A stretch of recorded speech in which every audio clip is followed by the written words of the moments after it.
For this video guys, kumita tayo ng ganito dahil sa ating pagbabasura. So guys, let's see guys kung magkano na naman natin kikitain for this video.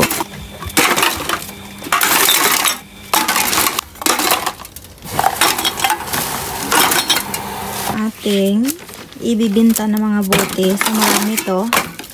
Ayan o. Yan. So dagdagan pa natin kasi parang meron tayo pa dito na ano. So ayan.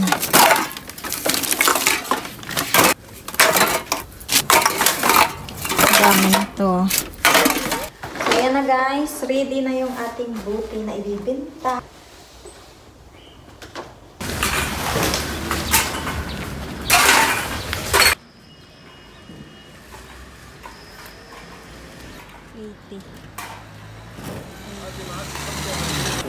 Kamsaw arba'in. 45. Naka 55 shekel tayo guys. Binigyan natin siya 45. At ito yung nakuha natin na binta.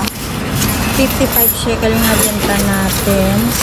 So tara guys. Ito na yung ating ipon pagbubuti challenge. So ngayon kumita tayo ng so ayan. Lagay natin. Kumita tayo guys ng 55 shekel. So binigyan natin siya ito, binigay niya ito na 100 shekel. Binigyan natin sa hanggang 45 shekel na sokle. So ngayon kunin ko na to kasi 55 shekel lang. So ayan na guys, no.